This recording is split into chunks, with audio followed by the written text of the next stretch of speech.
문학동네에서 그 도스피 작품이 이번에 200주년 기념으로 이제 두 작품이 두 종의 책이 나왔는데, 백야라는 이제 단편집, 중단 편집이죠. 중단 편집하고 그다음에 장편 백야가 새로 나와서 백야에 대한 소개 강의를 진행하게 됐습니다.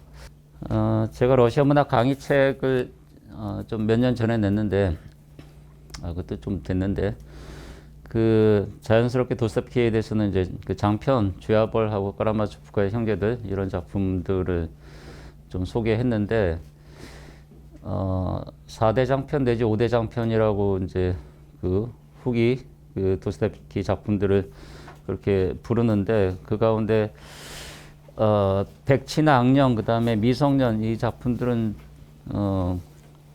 다 다루면 좋겠지만 주로 좀 빼놓게 됩니다. 그 여러 가지 사정 때문에. 그런데 번역본 사정도 좀 있었고요. 그간에는 이제 한 종의 번역본, 물론 이제 더 뒤지면 더 나옵니다. 근데 지금 시중에서 구할 수 있는 번역본이 좀 제한되어 있어가지고 강의에서는 이제 자주 다루지 못했던 경험이 있습니다. 근데 이번에 다행히 새 번역본이 또 좋은 번역본이 나와서 이 작품에 대해서 저도 더 자주 이제 좀 다루게 되지 않을까 그렇게 생각합니다.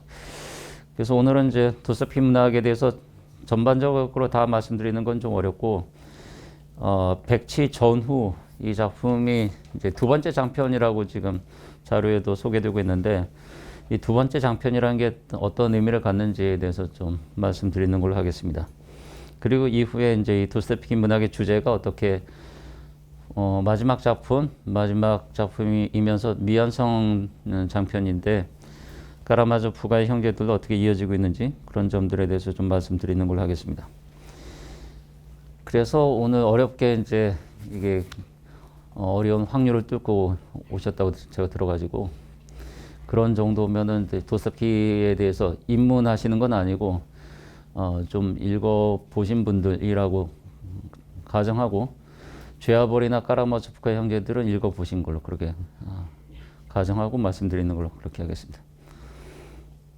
도스토옙스키 생애에 대해서는 이게 올해가 200주년이었던 거는 이제 1821년생이어서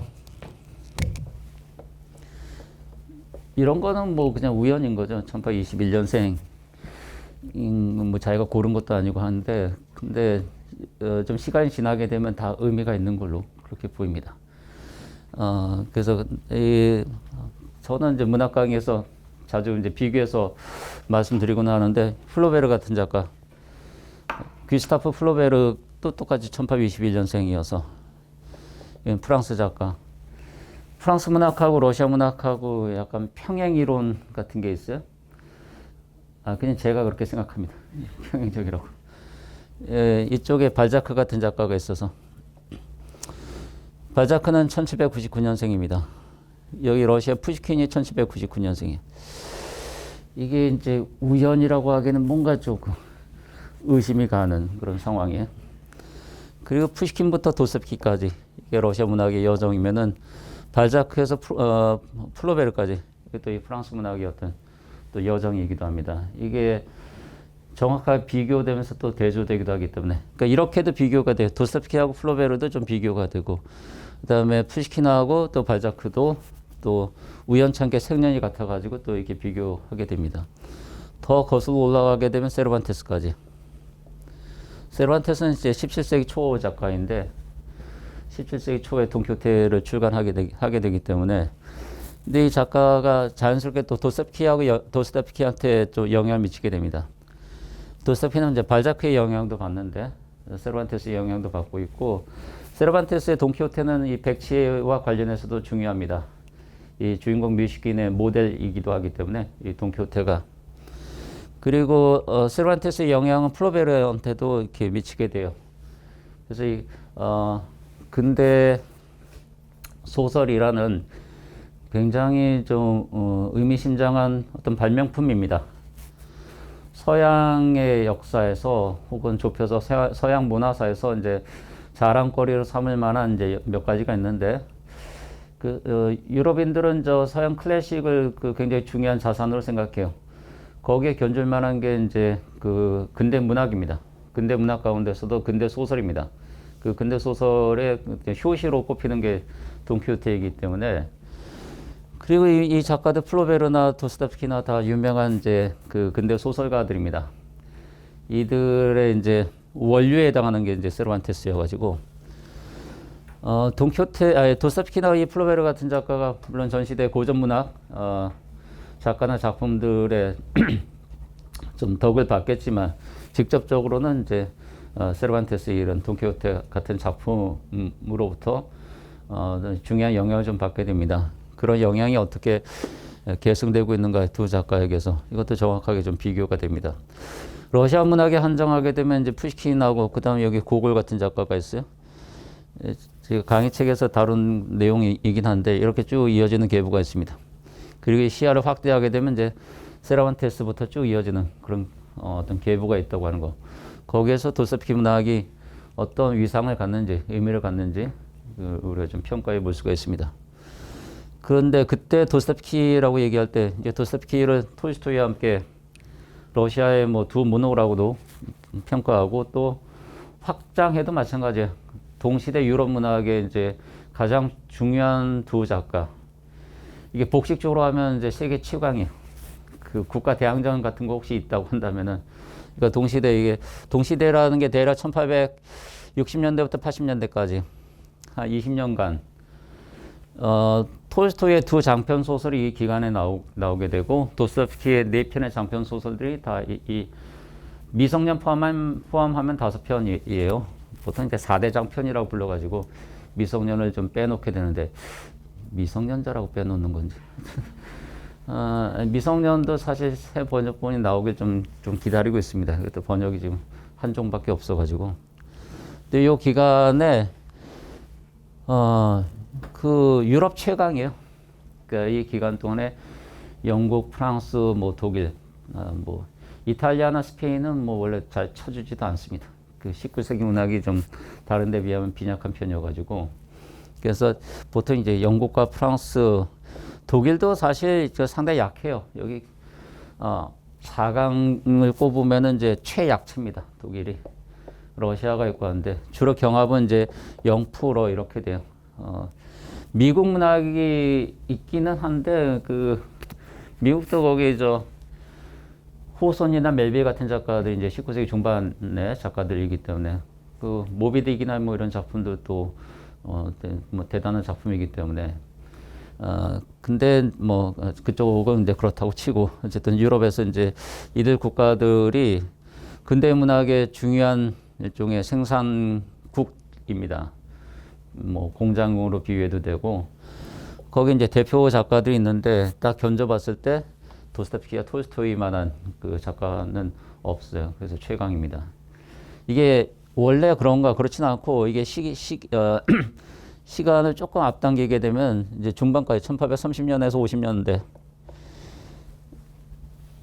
소설 기준이에요. 근대 소설 기준인데, 이렇게 되면 이제 러시아는 안 보여요. 푸시킨이나 고골의 시대이긴 한데 러시아 산문 소설의 존재감이 상당히 그 약화됩니다. 그래서 이게 이런 상태였는데 갑자기 이렇게 유럽 문학 혹은 세계 문학의 정점에 이른다고 하는 게 상당히 놀랐습니다. 사실 이게 저는 러시아 문학을 전공했는데 제가 제일 궁금하게 생각했던 부분이기도 합니다. 이걸 해명하는 거. 그러니까 러시아 문학에 대한 이해는 이제 개별적인 작가와 작품에 대한 이해도 포함하지만, 어떻게 해서 이런 성취 혹은 도약이 가능했던가, 이걸 좀 해명해야 된다고 생각했어요. 러시아 외에 이제 다른 지역, 다른 언어권의 문학을 보는 것도 이걸 해명하기 위해서입니다. 왜냐하면 비교해봐야 알 수 있기 때문에. 그러니까 이게 일반적인 것인지 아니면 특수한 것인지 그 비교해야지 알 수가 있죠. 그다음 원인에 대해서도 마찬가지인데 비교해봐야지만 알 수가 있습니다. 비교해 보면은 이제 요 중반 전반기에 두드러진 성취를 보여주는 문학은 프랑스하고 영국이에요. 이때 영국과 프랑스를 대표하는 작가가 이제 찰스 디킨스하고 이제 발자크이고 그렇습니다. 그 영국과 프랑스는 이제 차이점도 있지만 또 공통적인 부분들도 많이 있어요.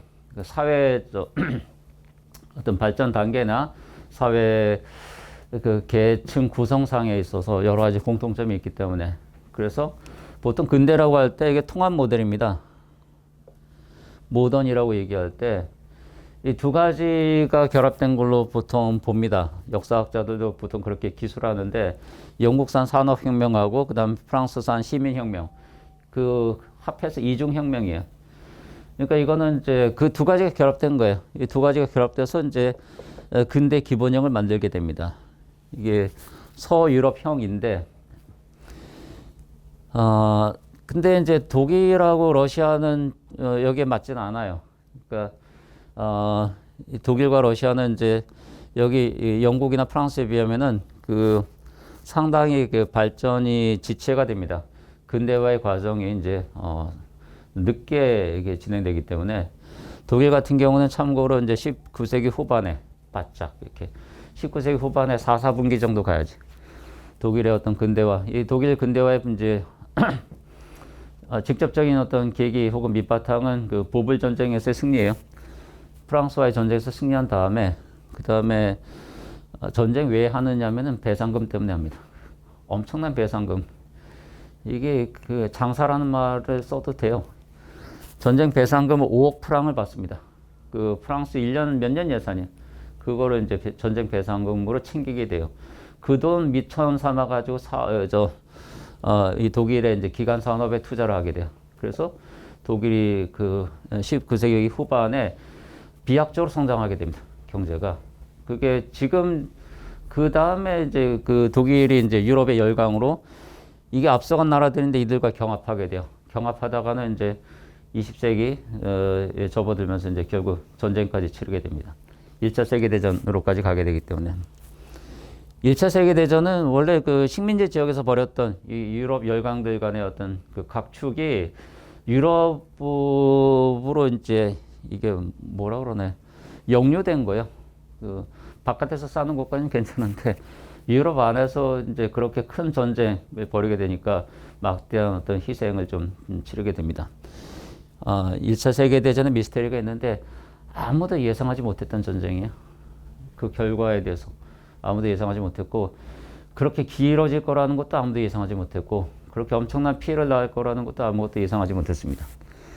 그 아주 희한한 원인에 의해서 이제 시작된 그런 전쟁이고 2차 세계대전은 뭐 덜 미스테리예요. 왜냐면 2차 세계대전의 원인은 지목할 수가 있기 때문에 1차 세계대전은 후유증이에요. 2차 세계대전이라는 건. 그러니까 이게 1차 세계대전이 이제 종전될 때 잘 마무리가 안 돼가지고 이게 후유증이 이제 결국은 다시 병으로 도진 거 그런 게 뭐 이게 좋은 비유는 아닌데 여튼 이제 그 2차 세계대전입니다. 어쨌든 이제 그렇게 넘어가게 됩니다. 그래서 요는 이게 영국과 프랑스하고 이 독일 사회 모델이 좀 다르다고 하는 거, 발전 모델이 좀 다르고, 저는 비교해서 그렇게 말씀드리는데 이게 이제 혁명 모델이에요. 영국과 프랑스에서 진행됐던 게 시민혁명만 하더라도 프랑스보다 앞서서 영국에서 이제 진행이 됩니다. 17세기에 조용한 혁명, 이게 명예혁명이라고 해서 그 피를 보지 않은 혁명이기 때문에 그래서 덜 유명합니다. 피를 봐야지 좀 유명해지는데 프랑스는 이제 아주 요란한 혁명을 치르게 됩니다. 거치게 됩니다. 그리고 19세기 내내 혁명기예요. 프랑스는 계속 요동하게 됩니다. 근데 프랑스의 경험이 좀 중요한 게 그렇게 해서 어떤 결과물을 만들어내고 그게 이 보급형 근대가 돼요. 정치 체제로는 공화정 같은 건데 근대 공화정입니다. 오늘날 대부분이 이제 공화국 체제잖아요. 우리도 마찬가지입니다. 민주공화국으로 되어 있기 때문에 그 모델이 무엇인가에 대해서 이 프랑스가 나름대로 세계사에 기여한 겁니다. 자기들이 다 겪어본 겁니다. 겪어보고 이게 가장 안정적이야. 이게 제일 나은 것 같아. 하고 이제 보여준 겁니다. 예시로 제시하게 된 거고 다른 나라들이 이제 그 뒤를 따라가게 됩니다. 여기가 개혁 모델입니다. 많이 다르죠? 여기 혁명의 그 근거인데 그 시민 계급이 있어야 돼요. 이게 부르주아 혁명입니다. 그러니까 근대 혁명은 첫 번째 근대 혁명 부르주아 혁명입니다. 그 부르주아 혁명 통해서 근대 사회가 만들어지는 거기 때문에 그리고 근대 사회가 만들어져야지만이 근대 문학이라는 것도 탄생하는 겁니다. 너무 당연하잖아요. 그걸 왜 문학이라고 부르지 않고 이 근대 문학이라고 부르는가? 근대의 산물이기 때문에 그렇습니다. 그 근대는 이제 하나의 과정이기도 해요. 그래서 근대로의 어떤 전환, 어떤 이행 과정을 이제 잘 반영하는 어떤 작품들이 나오게 되는데 그걸 잘 반영하기 위한 어떤 조건도 있어가지고 그 산문이어야 돼요. 운문은 이제 좀 핸디캡이 있습니다. 그래서 전시대까지는 이제 문학이 그런 역할을 담당하지 않았어요. 사회를 모방, 재현해야 된다. 이거는 문학의 몫으로, 그러니까 필수적인 몫으로 간주되진 않았습니다. 그래서 운문이라는 게 이제 그 대세 장르일 수도 있었어요. 그런데 근대로 넘어오게 되면서 문학의 요건이나 역할이 좀 달라지게 됩니다. 그러면서 거기에 이제 더 잘 부응하는 이제 산문 소설이 지배적 장르로 이렇게 부상하게 됩니다. 그게 근대 문학이라고 이렇게 부르지만 이게 근대 소설이에요. 거의 등치시켜도 됩니다. 근대 시라는 것도 있긴 한데 여기에 비해서는 마이너하기 때문에 그러니까 소설에 비해서는 비중이 작습니다. 그 19세기 이제 주요 작가들을 우리가 꼽을 때도 마찬가지인데 문학서 성취를 꼽을 때도 산문 소설이 압도적이에요. 시는 그에 비하면 약간 들러리 정도 됩니다. 중세 때만 하더라도 그렇지 않아요? 그 소설이라는 거는 이제 물론 근대 이전에 이제 중세 소설 같은 것도 얘기하는데 그 마이너예요. 중세 소설이라기보다는 유럽 문학에서는 로망스라고 부릅니다. 로망스 같은 장르도 있긴 하지만 이제 극이라는 형식이 이제 그 지배적이에요. 극이라든가 그다음 시, 서사시 이런 것 장르들. 유럽 문학에서는 비극이라든가 이제 서사시 같은 게 그 소설 전성기 이전의 대표 장르들입니다. 이건 고전 그리스에서부터 그리스 비극이 그 대표 장르이고 그리스 서사시가 대표 장르입니다. 그리스 소설은 별로 존재감이 없어요. 로마 시대까지도 마찬가지입니다. 그거는 그 장르를 떠받치고 있는 어떤 사회적 계급하고도 관계가 있는데 이 시민 계급의 성장, 부르주아 계급의 성장하고 근대 소설의 어떤 발달이라는 것은 아주 긴밀하게 연동되어 있습니다. 소설의 발달 정도를 보게 되면은 측정 가능합니다. 어느 정도 형성되고 어느 정도 발전했는가라는 게 대략 가늠이 되기 때문에 영국과 소설, 프랑스 같은 경우에 그렇습니다. 독일은 이게 그런 시민 계급 형성이 좀 부족했기 때문에 혁명이 일어나지 않아요.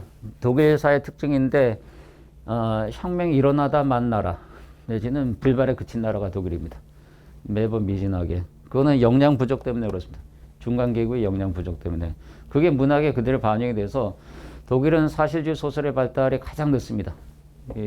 러시아보다도 더 늦습니다. 독일 사실주의 소설은 이제 70년대 가야 돼. 1870년대나 가야지. 폰타네 같은 작가가 등장하고 일본 만회하게 됩니다.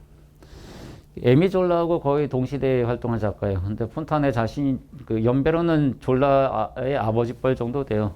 1819년생 작가인데 그게 이제 독일 문학인데 독일 문학은 뭐 오늘 다룰 게 아니니까 빼고 그 다음에 이제 러시아인데 러시아는 이 대표 국가들 가운데 가장 후진적인 나라였어요. 경제적으로는 가장 후진적이고 가장 낙후되어 있고 대표적인 게 농노제입니다. 농노제라고 하는 게 1861년에 가서 폐지가 돼요. 그러니까 유럽에서 가장 늦게까지 그 농노제가 유지됐던 나라가 이게 러시아입니다. 그거는 이 농노제라는 게 그 러시아의 그 경제의 바탕, 토대이기 때문에 이거 농노제를 폐지하기 위한 조건인데 그 미국의 노예 해방하고 비슷해요. 미국도 전쟁하죠. 이게 그 사회의 변화라는 게 그렇게 자연스럽게 이렇게 진행되지 않습니다. 이 혁명적 과정이에요. 미국도 혁명이거나 전쟁이거나예요. 그 흑인 노예 폐지를 두고 이제 북부하고 남부하고 대립해서 이제 무려 4년간 전쟁을 치르게 됩니다. 이게 남북 전쟁이잖아요. 그리고 흑인 노예제가 폐지되게 됩니다. 러시아도 마찬가지인데 러시아는 내전은 아니고 크림 전쟁에서 패배하면서 크림 전쟁에서 패배한 다음에 러시아가 대대적인 그 개혁의 어떤 요구에 봉착하게 돼요. 그래서 농노제를 폐지하게 됩니다. 그러니까 이게 보통 혁명이냐 전쟁이냐 이렇게 돼요. 러시아 혁명도 마찬가지인데 1차 세계대전 중에 일어나게 됩니다. 그런 조건 배경이 아니었더라고 하면은 그 러시아 혁명이 일어나기 어려웠어요. 상황적으로는. 어쨌든 그렇게 해서 이제 사회가 좀 변화하는 겁니다. 크게 변화하는 겁니다. 크게 변하는 게 한 가지는 이제 근대 사회의 이제 변화의 첫 단계인데 부르주아 사회로 변화하는 겁니다. 부르주아 계급이 득세하는 사회로 이렇게 변화하는 겁니다. 두 번째 단계가 있는데 부르주아 계급이라고도 부르고 시민 계급 혹은 중간 계급 이렇게 부릅니다. 두 번째 단계로의 변화는 이게 마르크스의 예언이잖아요. 그 프롤레타리아 혁명이 일어날 걸로 이제 예측하고 또 기대하게 됩니다. 이건 이제 민중이 인민이라고도 부르는데 러시아에서는 이제 나로드 계급입니다. 민중인데 이들이 그 주역이 되는 주체가 되는 사회로의 변화 이게 두 번째 혁명입니다. 근데 2단계 혁명이에요. 이 프로세스는 진행 중입니다. 진행 중이거나 아니면 이제 중단됐거나 진행 중 이게 뭔가 이거는 일어나고 있어요. 이게 마르크스 혁명론은 간단하게 말씀드리면은 이제 두 번의 혁명이 필요하다. 그 다음에 이제 이런 순서로 이제 혁명이 이제 일어난다 또는 일어나야 한답니다. 그런 관점에서 보면 이제 아직 이거는 이제 도래하지 않은 혁명이에요. 이게 일어나기 위한 조건인데 이게 먼저 일어나야 돼요. 이게 마르크스의 그 혁명론인데 러시아 혁명은 1917년 러시아 혁명은 좀 특이하게도 이거 건너뛰기 이렇게 바로 직행합니다. 그래서 러시아 혁명사 70여 년의 혁명사가 보여주는 결과는 교훈은 제가 보기에는 건너뛰면 안 된다는 것 같아요. 그래서 이게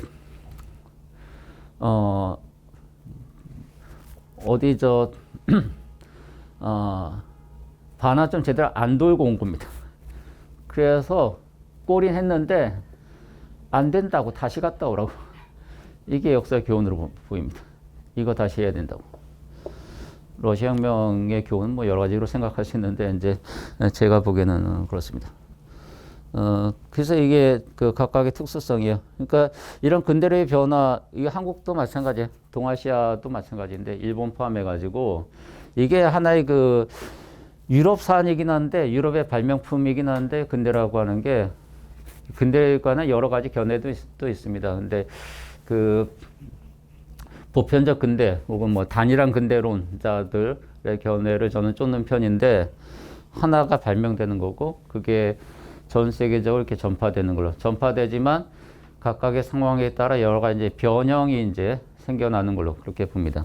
그래서 뭐 여기 비슷하지만 이제 영국과 프랑스형이 있고 독일형이 따로 있고 러시아형이 따로 있고 그다음에 식민지 근대라고 해서 또 다른 변형이 있고 그렇지만 그런 변형을 설명하기 위해서는 단일한 모델이 가정돼야 돼요. 그게 이제 단일한 근대 모델입니다. 여러 개 복수의 근대가 있다고 한다면 이런 설정은 타입 유형이라는 건 의미가 없습니다. 각각의 모델이 이제 그냥 독자적이고 대등하기 때문에. 그러니까 역사를 보는 그 두 가지 그 내기입니다. 하나는 하나의 근대가 있고 하나의 역사가 있고 그것을 다양한 변이형으로 볼 것인가 아니면은 각기 다른 여러 역사가 서로 이제 종류가 다른 생물로 비유하자면 여러 종이 있는 겁니다. 기본적으로 한 종이 있고 그 아종이 있는 것인지 아니면 여러 종이 있는 것인지 전혀 다르게 볼 수가 있습니다. 저는 이제 전자적 관점에서 이해하고 있고 문학사도 그런 관점에서 이제 볼 수 있다고 그렇게 생각해요. 그리고 그런 구도에서 이제 도스토옙스키 문학의 어떤 위치, 위상, 의 같은 것도 해명 가능하다고 그렇게 생각합니다. 그렇게 해명하는 가운데서 이제 더 가까이 접근하게 되면 이제 4대 장편이 어떤 의미를 갖는가 이렇게 볼 수가 있고 4대 장편도 저는 작가들마다 각각의 작품을 좀 다르게 해명할 수가 있는데 도스토옙스키 같은 경우에는 저는 순차적이라고 생각해요. 하나의 시리즈입니다. 시리즈여서 이게 순서를 바꿀 수 없다고 생각해요. 독자는 이제 선택할 수 있어요. 꼭 뭐 제압을 먼저 읽어야 되나요? 뭐 그거는 제가 뭐 간섭할 문제는 아니고, 다만 도스토옙스키가 이 작품들 집필하는 과정에서는 어떤 순서가 있다고 생각합니다. 그러니까 죄와벌 다음에 죄와벌보다 백치가 먼저 나올 수가 없어요. 악령이 먼저 나올 수가 없습니다. 까라마초프가 형제들이 그래서 그런 시리즈 가운데 마지막에 위치하는 겁니다. 그리고 마지막이라고 하는 거는 어떤 과제가 계속 이월된다는 뜻이기도 합니다. 그러니까 백치의 구상이라고 하는 거는 그 죄와벌의 어떤 경험 내지 실패가 그 조건이에요. 그 다음에 이제 착상될 수 있는 겁니다. 그래서 백치로 넘어가요. 그 다음에 백치의 또 실패가 또 이제 조건이 돼서 악령으로 넘어가고, 악령의 실패를 또 새로운 어떤 빌미로서 이제 까라마초프가 형제가 쓰여지고 이렇게 됩니다. 중간에 이제 미성년은 약간 그 돌출적인 작품으로 이제 뺄 수는 있어요. 그 미성년은 어디에 위치시킬 것인가, 그거는 조금 그 랜덤이에요. 그런데 네 편의 장편 소설은 분명하게 어떤 순서를 따른다고 이렇게 생각합니다. 그러면 이제 작품의 개별적인 의미가 있고, 그 다음에 순서적인 의미도 있고, 그렇게 좀 봐야 됩니다. 우리가 이제 그 좀 성격 급한 분도 있고, 일정이 바쁜 분도 있어가지고, 앞에 보고 뒤에 보고, 죄와벌 읽고 까라마초프가 형제도 읽고, 뭐 그래도 돼요. 그래도 되는데 말이 안 되는 건 아닙니다. 그런데 그걸 좀 더 자세히 들여다 보고자 한다면은 이거 좀 경유해서 가야 됩니다. 죄와벌에서 백치를 거쳐가지고 악령을 거쳐서 이제 까라마초프가 형제로 가는 걸로. 아니 그렇지 않고 이렇게 가는 거는 이제 등산할 때 이제 케이블카 타고 다는 적이 있어요. 여기 받고 중간 생략하고 그 다음에 마지막 보고 이렇게 할 수도 있어요. 아이 제가 뭐 강제로 어떻게 해야 된다는 건 아니고 선택이 가능하다고 하는 거. 물론 더 자세히 보고 싶다고 하게 되면 이제 첫 작품부터 봐야지, 이렇게 해서 가난한 사람들부터 시작해가지고 이렇게 전작 읽기로 이렇게 나아갈 수도 있습니다. 저는 강의는 뭐 그렇게도 진행하긴 했는데 몇 번 안 들으세요. 그래서 좀 한계가 있는 걸로 보입니다. 한계가 있는데, 다만 이제 이 백치가 번역된 김에 제 역할은 이제 죄와벌에서 한 군데 더 들러가는 걸로. 죄와벌에서 백치까지 들렀다가 이제 악령은 좀 기다려봐야 되고, 그다음에 이 까라마초프가 형제들로 가는 걸로. 그러면은 좀 더 잘 이해할 수 있다고 생각해요. 거꾸로도 마찬가지인데 백치를 읽음으로써 죄와벌을 좀 더 잘 이해할 수가 있습니다. 그리고 까라마초프가 형제들도 좀 더 잘 이해할 수가 있습니다. 예, 그런 의미가 있습니다. 잘 이해해야만 되는가 또 질문할 수가 있는데, 그럼 이제 도스토옙스키가 이제 어느 정도 중요한 작가인가 뭐 이런 얘기도 해야 되고 그렇습니다. 더 나아가면 문학이 왜 중요한가부터 이렇게 해야 되는데, 최소한 뭐 여기 오신 분들은 거기에 대해서는 이제 질문하지 않으실 걸로 가정하고 이렇게 말씀드리겠습니다. 오늘도 다른 일정이 있었는데 책을 왜 읽어야 하나 이런 질문을 해가지고 좀 곤혹스럽습니다. 그런 단계가 있어요. 아주 최초의 선택인데 읽을 것인가 말 것인가. 지금 백치를 어떻게 읽을 것인가, 이거를 좀 강의해야 하는데, 오늘 제 일정에는. 근데, 이 앞에 있는 분들도 있어가지고, 여기서 도스토옙스키 백치까지 가려면 얼마나 가야 되는지 참, 견적 안 나옵니다.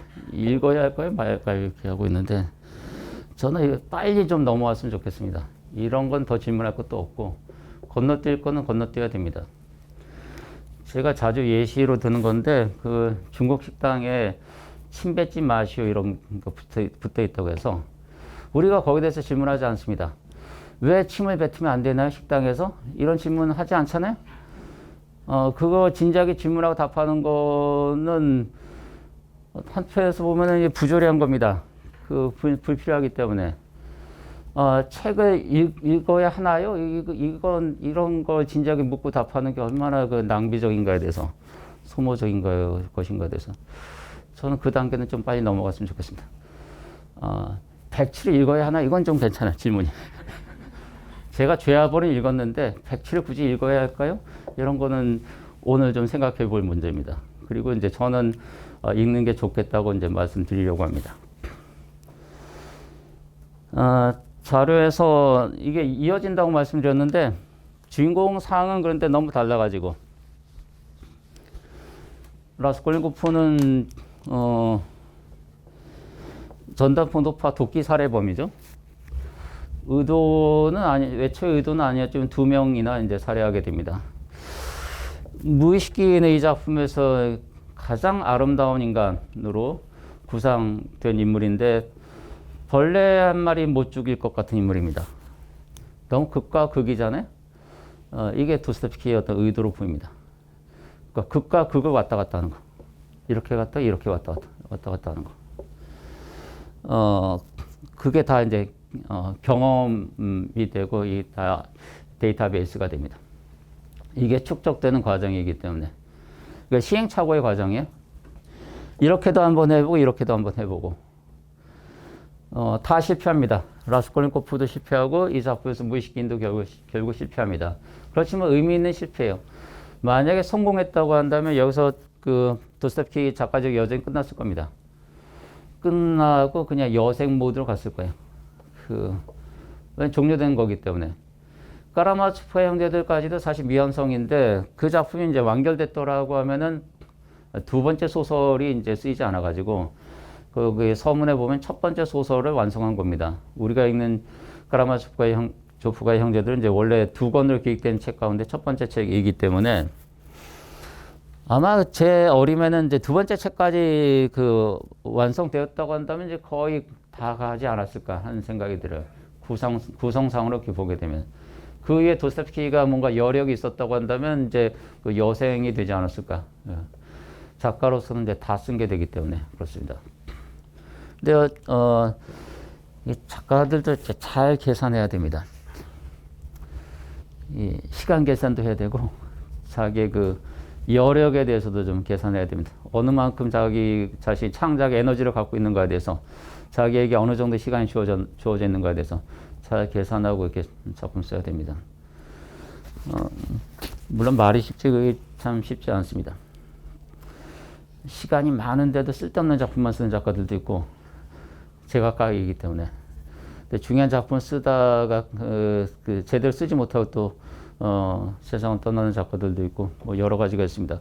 여러 사례 견져보면 도스토옙스키는 그래도 좀 이상의 혹은 모범에 가까운 작가라고 생각합니다. 중요한 장편을 그래도 한 대편 정도 이렇게 썼기 때문에 그렇습니다. 앞에 도스토옙스키는 이제 죄와벌이 이제 중요한 그 하나의 그 이정표가 되는 작품인데 이 1866년작이고요. 이 이전의 작품들은 죄와벌로 다 수렴된다고 볼 수 있어요. 이쪽에 이런 여정입니다. 이 죄와벌을 그냥 맨 처음부터 읽게 많이 되죠. 유명하기 때문에 처음에 읽은 게 죄와벌이었어요. 이렇게 되는데, 그럼 이 작품의 성취에 대해서 이제 좀 잘 음미하기 어렵다고 생각해요. 우리가 식당 가서 식사할 때도 맛없는 집을 좀 다녀봐야 됩니다. 그래야지 이 집이 정말 음식 잘하는구나, 맛이 있구나라는 걸 음미할 수가 있잖아요. 처음부터 그 집 가서 먹었어. 그러면 이게 그냥 노멀한 거예요.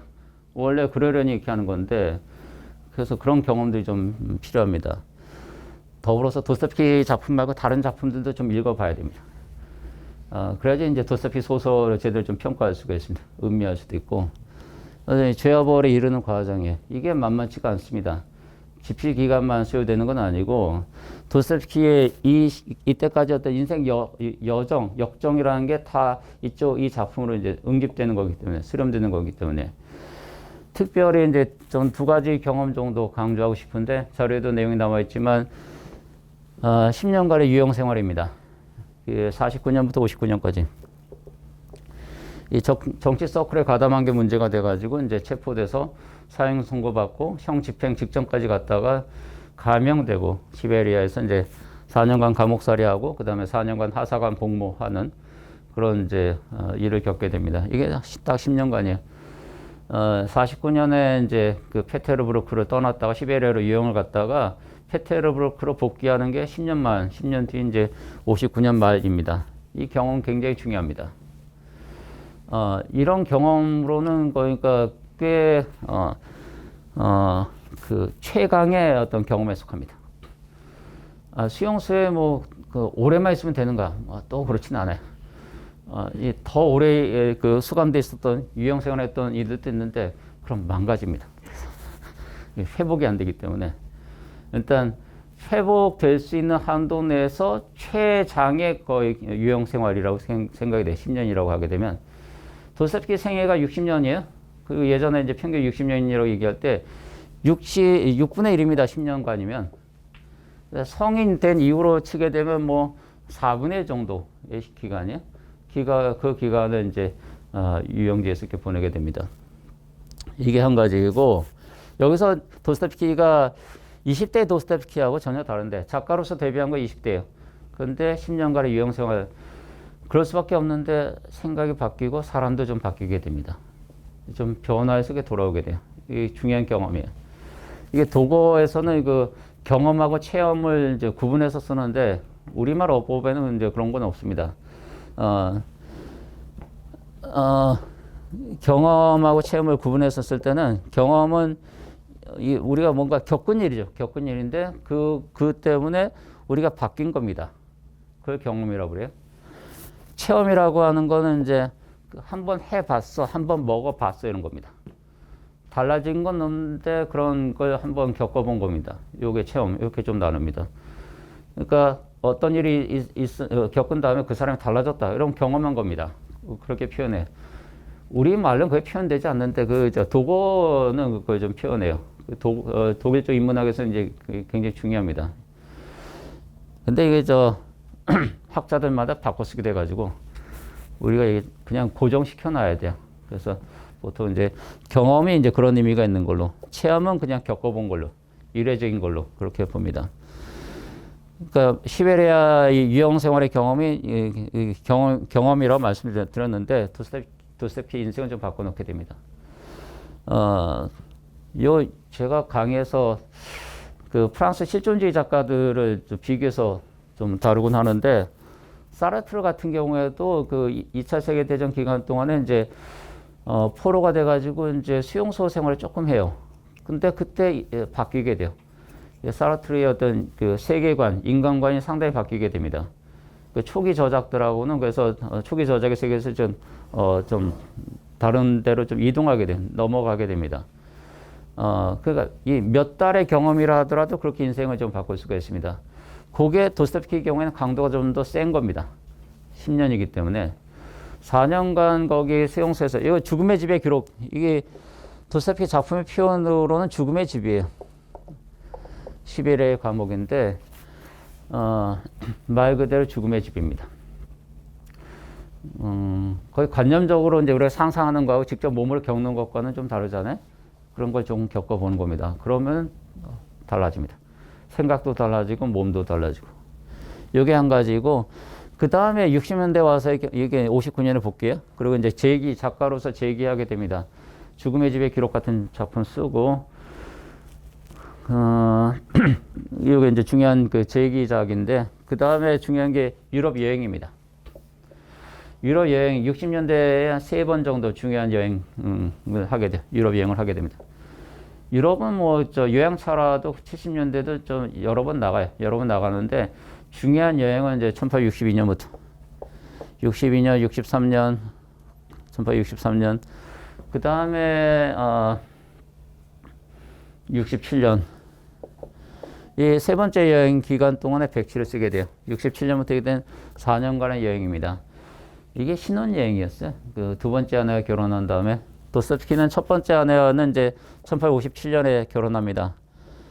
폐병 환자였는데 그래서 쥐아볼에 나오는 이제 그 카테리나 마르멜라도바 소냐의 계모가 이제 첫 번째 아내를 모델로 하고 있습니다. 내가 살아봐서 아는데 폐병장이가 이렇다. 이게 굉장히 잘 압니다. 히스테리컬한 폐병 환자에 대해서 아주 정통해요. 도스토옙스키가 살아봤기 때문에. 이 아내가 64년에 죽습니다. 이 첫 번째 아내가 마리아 이사에바였는데 두 번째 아내가 안나 그리고리에브나인데 67년에 이제 결혼하게 됩니다. 원래는 이제 뭐 이 에피소드가 있기 때문에 연보 보시면 아실 수가 있습니다. 속기사로 만나게 돼요. 나이 차이가 25살 납니다. 그러니까 중년에 도스토옙스키가 데뷔할 때 출생연도가 안나의 출생연도가 45년이에요. 그 도스토옙스키가 46년인가 그 도스토옙스키 데뷔할 때니까 근데 도스토옙스키가 이제 작품을 출판업자한테 이제 아주 급하게 약간 이제 불합리한 계약 했어요. 그래서 마감 기한까지 이제 원고를 넘기지 못하면 이제 저작권 전체를 넘겨주는 걸로. 그래서 리스크가 큰 계약을 하는 바람에 그 시한에 쫓겨가지고 속기사를 고용하게 됩니다. 그래서 공동 작업을 하다가 눈이 맞아서 이제 결혼하게 됩니다. 안나가 젊은 아내가 보기에 근데 이 작가는 중견 작가이고 그 이미 나이 차이도 좀 많이 나고 했기 때문에 근데 재정 상태를 보니까 우리식 표현을 견적이 안 나와요. 이 작가는 안 되겠다 싶어가지고 이 아내가 결단을 내리게 됩니다. 그래서 유럽으로 튑니다. 채무가 너무 많아가지고 빚이 너무 많아가지고 이런 상태에서 그런 독촉받으면서 작품 쓰기는 어려웠다고 생각해요. 그래서 약간은 이제 튀니까 채무 유예 정도 되는 거죠. 일단 튀고 보는 겁니다. 그 돌아갈 만한 형편이 안 돼가지고 4년간 그래서 유럽에 치료하게 돼요. 그래서 4년간의 신혼여행입니다. 이 기간 동안에 쓴 가장 중요한 작품이 이제 이 백치이고 백치는 이제 69년작인데 1869년작. 백치하고 그다음에 이제 악령까지도 악령 72년작입니다. 악령 원고까지도 이제 그 이 여행 중에 쓰게 돼요. 돌아와서 71년에 귀국하게 되는데 그러고 발표하게 됩니다. 그러니까 죄아벌을 쓰고 결혼하고 그다음 신혼여행 중에 쓴 작품이 이제 백치입니다. 이렇게 넘어가는 과정에서 물론 이제 지금 죄아벌에 대해서는 자세히 말씀드릴 수 없지만 유럽 여행 경험이 이제 중요한 바탕이라고 말씀드렸는데 그러니까 두 가지가 이렇게 결합되어 있어야 돼요. 도스토옙스키 창작에서 물론 작가적인 어떤 역량 같은 게 있지만 경험이라는 게 이제 거기 보태지게 됩니다. 두 가지 경험이 중요한데 이 10년간의 유형 생활의 경험, 그 다음에 유럽 여행의 경험이 중요합니다. 유럽을 직접 가서 봐야 돼요. 도스토옙스키가 주목해서 본 데는 이제 런던과 파리입니다. 이건 너무 당연한데 거길 봐야 돼요. 딴 데는 그 의미가 없어요. 덜 중요합니다. 독일의 도시들은 별로 중요하지 않아요. 거기 이제 근대 도시로서의 어떤 대표성 갖고 있지 않기 때문에 근대 도시의 대표격이 이제 런던이고 파리입니다. 페테르부르크의 작가의 러시아는 런던과 파리 그 다음에 이 페테르부르크가 유럽의 3대 근대 도시입니다. 유럽 문학의 가장 중요한 세 도시입니다. 근대 문학은 공간으로 치면은 이 세 도시의 문학이에요. 런던의 문학, 파리의 문학, 페테르부르크의 문학입니다. 그게 근대 문학이에요. 시골을 뭐 공간적 배경으로 다룰 수도 있는데 그만큼 덜 중요합니다. 그건 시간 날 때 읽으면 됩니다. 이게 우선적이기 때문에 이 공간이 굉장히 중요합니다. 그러면 페테르부르크를 이해하기 위해서라도 런던과 파리를 좀 봐야 됩니다. 이 도시들이 어떻게 변화하고 있는 것인지. 그리고 근대 도시의 특징인데 우리의 그 태생적인 어떤 인간 본성하고 이게 좀 원래 맞질 않아요. 이질적이고 그렇습니다. 우리의 본성이라는 거는 자세히 말씀드릴 수 없지만 이제 진화 심리학에서 하는 얘기 같은 거 참고하면 됩니다. 아주 작은 규모의 이제 밴드 생활하는 그 수렵 채집 단계에 있는 구석기 시대의 그 장기간이에요. 그 기간 동안에 이제 진화된 게 인간의 마음이라고 이렇게 보고 있어요. 그래서 우리의 마음이라는 게 이게 무슨 눈이 있는 게 아니잖아요. 뭐 학습 기능이 있는 것도 아니고 우리의 본성이라고 하는 것은 굉장히 오래전에 이렇게 형성된 겁니다. 현생 인류의 역사를 한 20만 년 정도로 보는데 신석기가 그 1만 년 전부터 기껏 해봐야 그 전체 20분의 1밖에 되지 않습니다. 그러니까 나머지 그러니까 95% 기간 동안에 인간의 마음이 이렇게 형성된 겁니다. 근데 도시의 발달이라고 하는 것은 신석기가 1만 2천 년 전인데 도시의 급격한 근대 도시 발달이라는 것은 이제 인구 규모 문제인데 런던만 하더라도 19세기 넘어오면서 인구 100만이 돼요. 엄청나게 큰 도시가 됩니다. 수십만의 사람들이 이렇게 모여 사는 겁니다. 이거는 인간 본성하고 아무 관계가 없어요. 정말 새로운 조건이기 때문에. 그런 새로운 조건 하에서 이제 새로운 인간관계 같은 게 만들어질 수밖에 없습니다. 그리고 여러 가지 이제 문제들이 불거질 수밖에 없어요. 그걸 다루는 게 근대 소설입니다. 여기 시골만 하더라도 그런데 시골 마을 같은 경우에는 무슨 살인 사건이 일어난다 하더라도 모르는 사람을 죽일 수가 없습니다. 다 아는 사람들이기 때문에 면식범들이에요. 그것과 그다음에 낯선 사람의 그 금품을 강탈한다거나 살인한다거나 이건 도시에서만 일어나는 일입니다.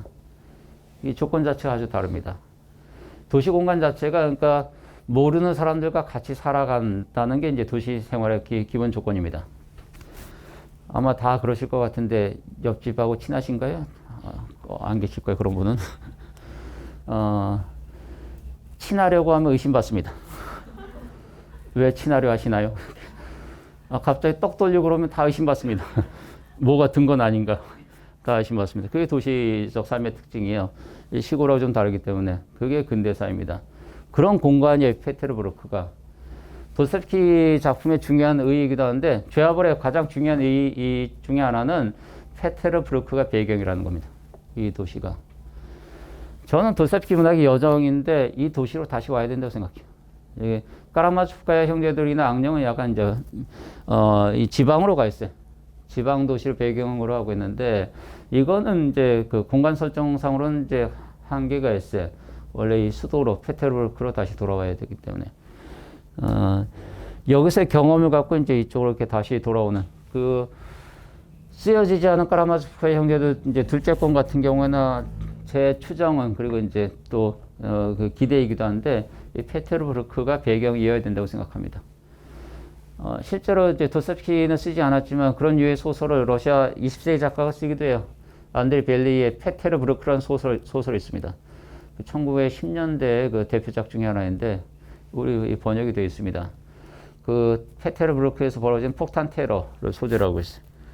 그런 게 근대 소설입니다.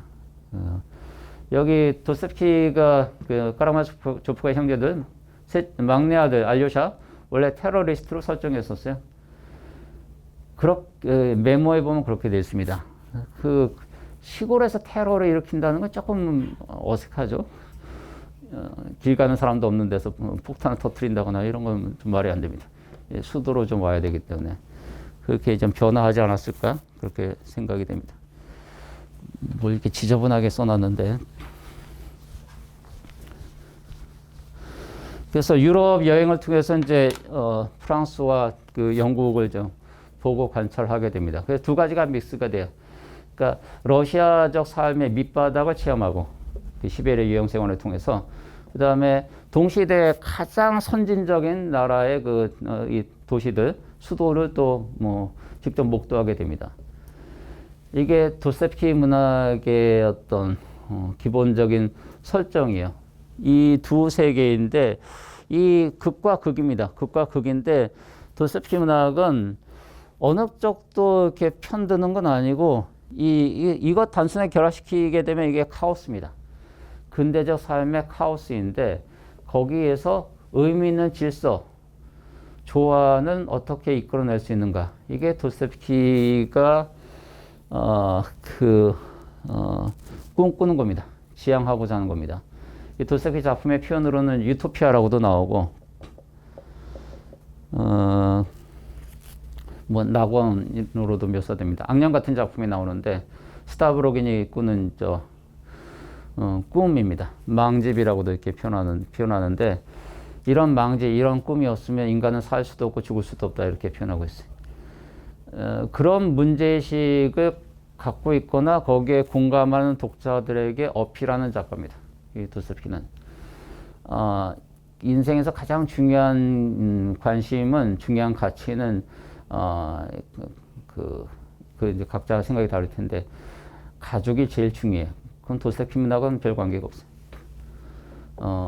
도스토옙스키를 읽을 동안에 이제 가사일을 도우면 됩니다. 그 아이들과 시간을 보내거나 이런 게 더 중요할 수가 있습니다. 도스토옙스키는 이제 거기서 뭔가 더 나아가고자 하기 때문에 이 세계의 문제입니다. 세상의 문제인데 사람들이 어찌하다 보니까 지금도 마찬가지인데 지금 전체 세계 인구가 78억이라고 얘기하는데 78억 공동체 쪽으로 가고 있어요. 그런 기후 문제 같은 거는 기후변화 문제 이런 거는 이제 공동의 과제이기 때문에 갑자기 서로 안 친한데 78억의 사람들 같이 뭘 해야 됩니다. 같이 어떤 공동의 대응을 해야 되기 때문에 이런 걸 이런 관심이나 문제의식 공유하게끔 해주는 뭔가 필요해요. 문학 작품이 그런 걸 할 수 있다면은 이제 우리가 기대할 수 있는 기대할 수 있는 작품이에요. 우리 시대에 기대할 수 있는 작품입니다. 그런 게 만약에 이제 그런 걸 기대할 수 없다고 한다면 이제 문학의 중요한 역할은 끝나는 겁니다. 다른 매체, 다른 장르의 역할을 넘기거나 아니면 이제 우리가 그냥 이 문화에서는 뭐 기대할 게 더 없는 겁니다. 근데 19세기 시점에서 도스토옙스키는 제가 보기에는 이제 최대 견적의 문제를 끌어안았던 그런 작가로 보입니다. 이 세계에 어떤 카오스가 있는데 혼란이 있는데 또 타락이 있습니다. 타락한 상황이 있는데 거기에서 구원은 조화는 어떻게 가능한가 이걸 따져보고자 했습니다. 그 첫 번째 시도로 이제 쓰인 작품이기도 합니다. 죄와벌이라는 작품은 죄와벌의 시도는 라스콜니코프는 이제 러시아인으로 썼던 본성을 갖고 있어요. 선량한 본성 갖고 있는데 또 그런데 유럽의 어떤 사상의 그 세례를 받은 인물입니다. 유럽 사상이라는 게 이제 공리주의나 초인 사상이나 이런 겁니다. 한쪽은 이제 영국산이고 또 다른 쪽은 이제 프랑스산이고 그렇습니다. 아니 그런 새로운 유럽의 어떤 사상적 조류에 이렇게 노출되게 되고 자연스럽게 거기에 물들게 돼요. 그런 생각은 이제 라스콜니코프만의 독창적인 생각은 아니고 당대 유행하던 생각들입니다. 그런 생각에 근거해서 라스콜니코프의 특이한 면은 이제 그걸 실제로 해본다고 하는 거. 그런 이론을, 이 관념을 혹은 사상을 실제 현실에서 적용해 보고자 합니다. 그리고 그 자신을 확인하고자 합니다. 범행 동기는 이제 공리주의적 동기도 있고, 그 다음에 초인적 동기, 초인 사상적 동기도 있는데, 자기 자신이 남들보다 우월한 인간이라는 거, 비범한 인간이라는 걸 이렇게 확인받고 싶어 합니다. 이 작품에서 인상적인 대목 중에 하나는 이 라스콜니코프하고 소냐의 관계, 이게 원래 흥미롭게 설정되어 있는데, 소냐에게 라스콜니코프가 자수하기 전에 소냐한테 고백하는 장면이 있죠? 리자베타를 누가 죽였는가에 대해서 고백하는 장면이 있는데, 소냐가 한마디도 이해하지 못합니다. 그래서 저는 그 장면이 누구한테 하는 얘기인가에 대해서, 아니, 몇 마디 해보고 이제 눈치챌 수 있잖아요. 못 알아듣는구나. 뭐 말을 해봐야 소용이 없는데 계속 얘기를 해요. 누구한테 하는 얘기인가에 대해서. 저는 자기 자신한테 하는 얘기로밖에 이해가 안 됩니다. 바로 알 수가 있기 때문에. 소냐가 그렇게 얘기하죠. 사람이 일하니요? 뭐 이렇게. 전혀 일을 못해요. 우월한 인간이 있고, 그 다음에 열등한 인간이 있고, 전당포 노파 같은 인간은 이 같은 존재에 불과하고, 그런 식으로 얘기하는데 전혀 수용하지 못하고 이해하지도 못합니다. 소냐는 굉장히 특이하게 됐는데, 그런 고백을 하니까, 이게 한참 얘기도 소냐가 못 알아들어요. 눈치를 못 챕니다. 자기 앞에 엘리자베타를 죽인 살인자가 있다는 걸 알아채지 못해서, 이게 조금 더 진행됐으면 화를 냈을 것 같아요. 라스콜니코프가. 그렇게 좀 머리가 안 돼? 우리식 표현으로 하자면은, 그게 이해가 안 되는 거야? 뭐 이렇게, 좀 화를 냈을 것 같은데, 겨우겨우 알게 돼요, 소냐가. 그러더니 이제 경악합니다. 경악한 다음에 엉엉 울어요. 엉엉 울면서 라스콜니코프를 껴안으려고 합니다. 이게 이 작품에서 좀 인상적인 장면 중에 하나인데, 한국 소설에서는 나올 수 없는 장면이에요. 한국 소설에서라면은 그렇군요. 당신이 엘리자베타를 죽였군요. 엘리자베타 편을 들 것 같아요. 근데 그걸 확인하는 순간, 알게 되는 순간 소냐는 라스콜니코프 편을 듭니다. 이게 끌어안고자요. 왜? 라스콜니코프가 고통 속에 있기 때문에.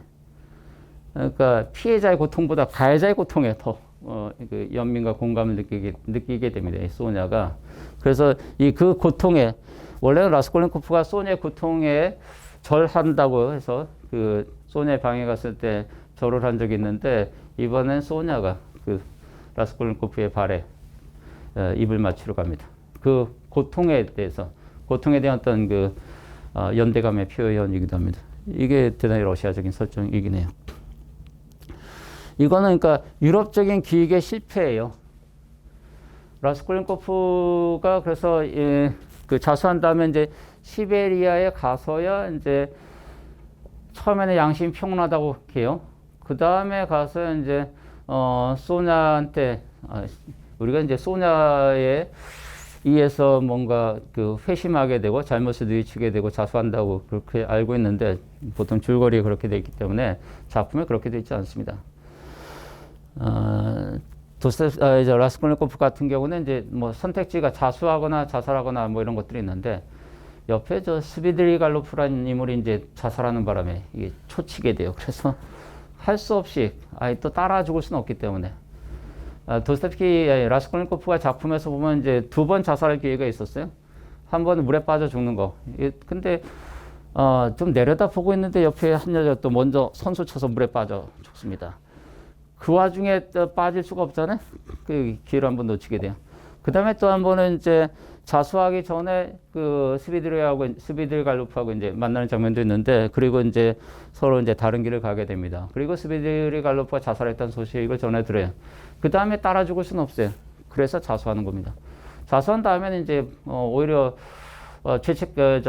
죄의식이 없어요.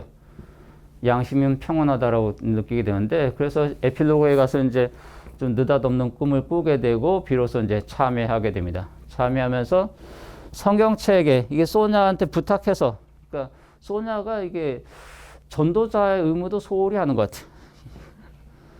가게 되면 이제 미리 알아서 이제 넣어주고 꼭 확인하고 오늘 몇 장 몇 절 읽어야 된다고 이렇게 체크하고 그랬어야 되는데 전혀 이게 좀 애를 쓰지 않습니다. 성경도 라스콜니코프가 부탁해가지고 이렇게 받게 돼요.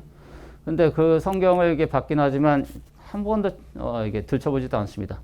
이 작품의 맨 마지막은 라스콜니코프가 꿈을 꾼 다음에 성경책에 손을 갖다 대는 대목에서 끝내. 이게 톨스토이하고 많이 비교되는데, 부활에서 넬루도프는 마태복음의 그 산상수훈 나오는 대목 다 있습니다. 그 부활의 에필로그에 다 인용돼 있어요. 라스콜니코프는 손 대는 데서 이 작품 끝납니다. 그리고 갱생 이야기는 다음 소설 주제인 걸로 이렇게 그리고 있습니다. 이거는 이제 한 가지 당시 유행하고 있던 이제 유럽 사상인데, 유럽 사상이 라스콜니코프 한 개인을 구원하는 데 실패하는 것은 물론이고 러시아 현실에 이렇게 적용될 수 없다는 걸 보여주고자 한 그런 이제 의미의 소설입니다. 그러면 대안이 있어야 돼요. 대안은 이제 가장 러시아적인, 가장 아름다운 인간, 그리스도의 어떤 현신으로 볼 수 있는 인물을 등장시켜서 이 타락한 세계를 좀 구원해 보자, 구원을 시도해 보자라는 겁니다. 근데 이거는 이 내기는 도스토옙스키도 미리 그러니까 그 성공할 거라고 보지 않은 것 같아요. 그 제목이 백치여서. 무이시킨을 가리키는 이름인데, 제목인데, 이런 제목으로 소설 썼는데 무이시킨이 그 성공했다. 이건 넌센스이죠. 그 제목과 안 맞기 때문에. 그러면 뭐 다른 제목이 이어야 돼요. 톨스토이처럼 부활이거나 승리이거나 뭐 어쨌든 다른 그 제목이어야 됩니다. 근데 제목은 백치예요. 이미 실패를 어느 정도 예감하고 있고 또 예정하고 있는 그런 인물 설정입니다.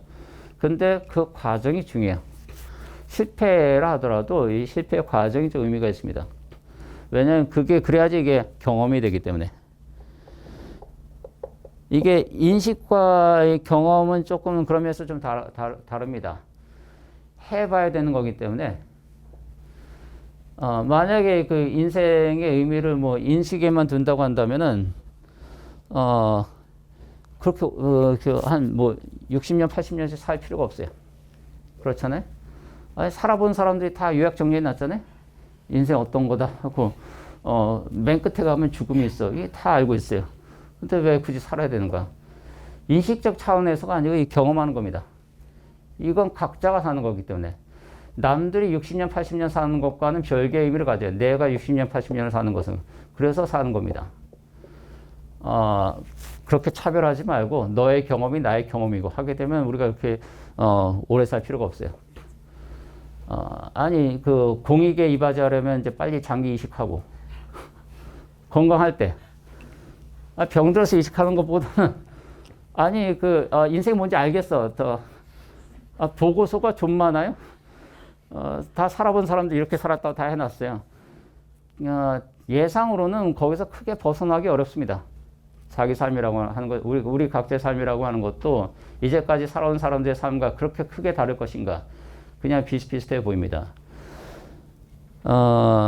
그런데 왜 사는가? 그러니까 인식의 어떤 가치가 있다고 한다면은 삶이라는 것 자체는, 삶의 경험 자체는 중요하지 않을 수 있다고 하는 거.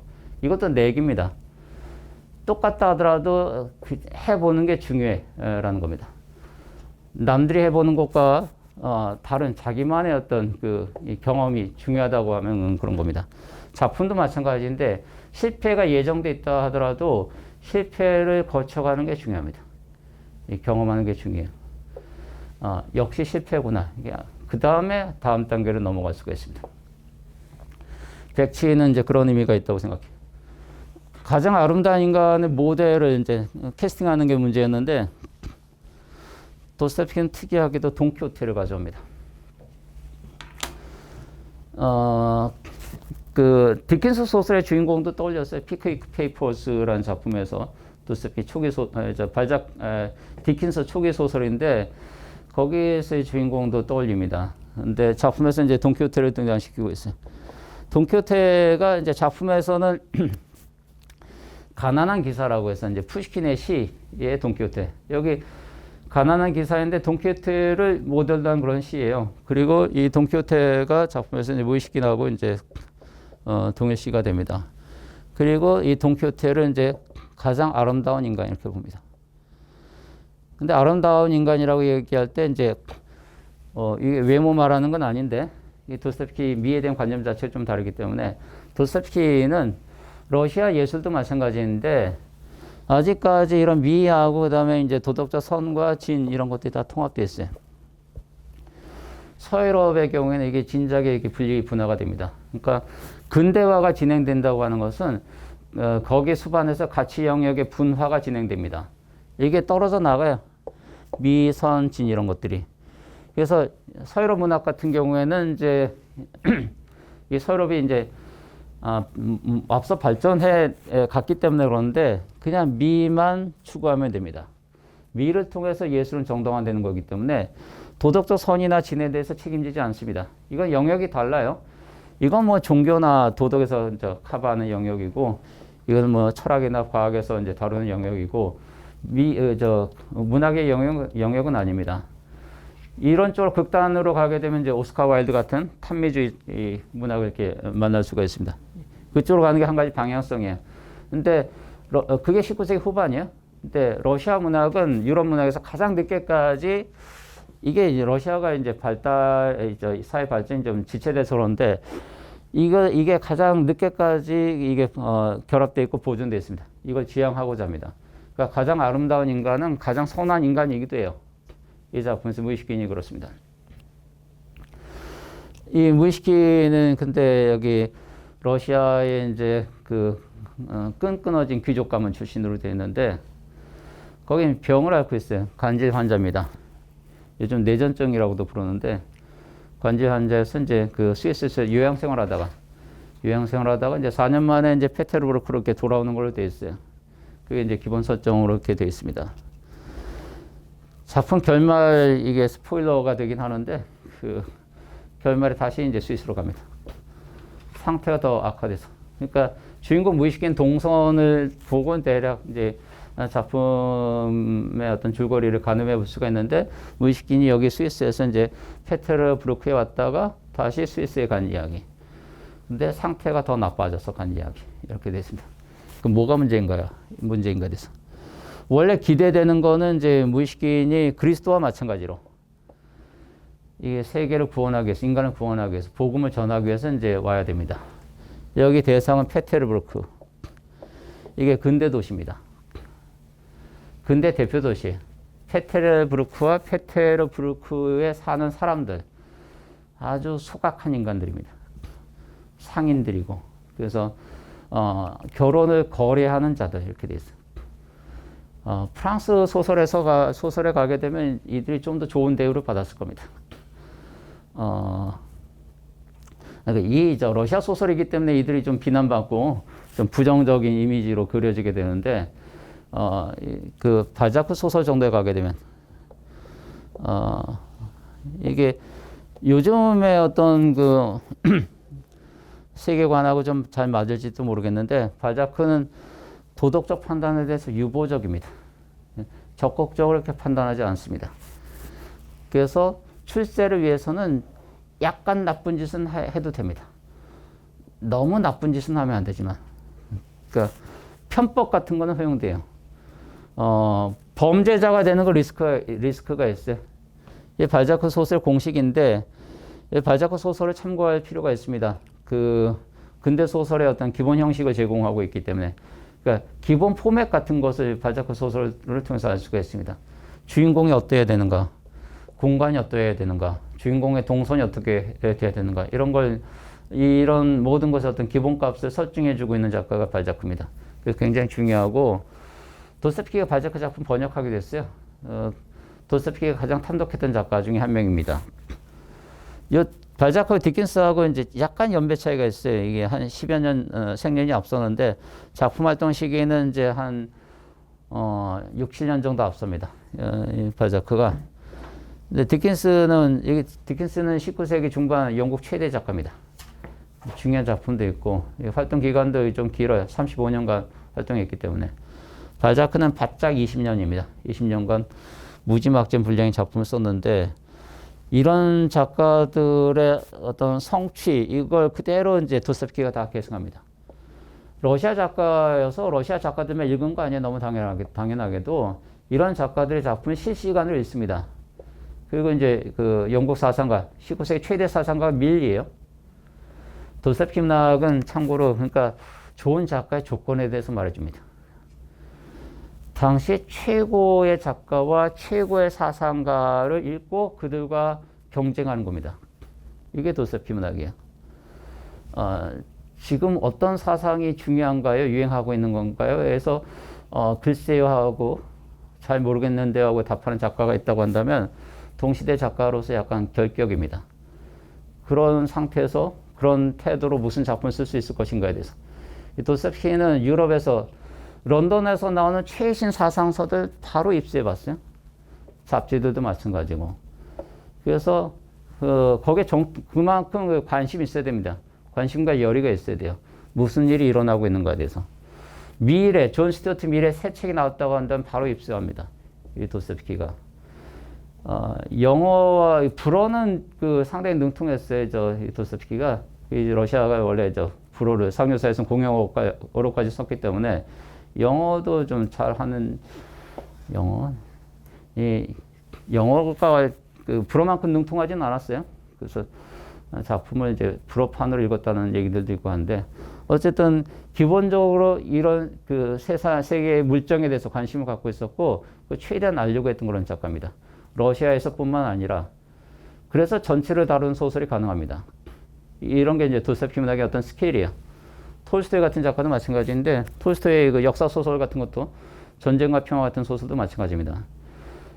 저는 그냥 기본적인 어떤 태도의 문제인데, 이게 내가 쓸 소설이라는 어떤 마인드, 이 태도. 그러니까 1812년 전쟁인데, 이 전체를 내가 써주겠다라고 하는 겁니다. 역사학자들 쓴 거 내가 다 읽어봤는데 성에 차지 않다라는 거예요. 내가 써주겠다라는 겁니다. 이게 톨스토이의 어떤 배포예요. 30대에 씁니다. 이런 작품. 지금까지도 넘사벽의 작품이에요. 전쟁과 평화 같은 소설은. 그러니까 기본으로 이게 그런 작품을 써내느냐 마느냐 이전에 그런 작품을 기획한다는 게, 착상을 갖는다는 게 저는 중요하다고 그렇게 생각합니다. 그 작가가 무엇을 할 것인가라는 문제이기 때문에 물론 세계 최고 작가들을 기준으로 삼으면 안 되는데 이 작가들이 왜 대단한 작품을 쓸 수 있었던가에 대해서 말씀드리자면 그렇습니다. 어떤 죄와벌에서 이제 107호 넘어오는 건데 스위스에서 이제 몇 가지 경험 같은 게 있어요. 중요한 설정 중에 하나는 이제 간질 환자로 설정한 겁니다. 간질 환자는 이제 도스토옙스키 자신의 지병이기도 했고, 이 107을 집필하는 과정에서 가장 빈번하게 발작을 일으키게 돼요. 107은 도스토옙스키 작품, 도스토옙스키 뭐 본인의 진술이나 주변의 진술에 따르면은 집필 과정에서 가장 고생한 작품입니다. 이 작품이 그래서 이제 좀 힌트가 된다고 생각하는데, 도스토옙스키 표 소설이 있다고 얘기할 때 그게 좀 형성되는 과정의 작품이에요. 그래서 이 작품 다음에 그 다음엔 좀 수월해집니다. 107까지 거친 다음에. 그러니까 죄와벌과 107을 거치면서 도스토옙스키 문학의 어떤 방향이나 어떤 성격이 어느 정도 정해진다고 생각해요. 틀이 만들어지는 겁니다. 그러니까 틀이 만들어지는 과정에서는 이제 좀 진통이 있었던 거였어요. 그 대표적인 게 주인공이 바뀌는 겁니다. 이 작품 원래 가냐 이볼긴이 주인공이었어요. 그러니까 가브릴라. 예판친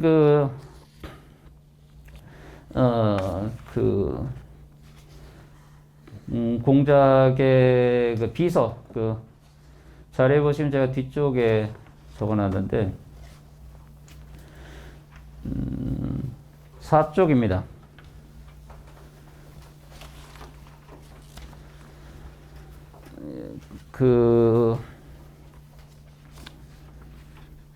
둘째 단락인데, 야심을 가진 가냐, 가브릴라, 가난한 청년이 이제 주인공이고, 죄와벌의 라스콜니코프도 그렇죠.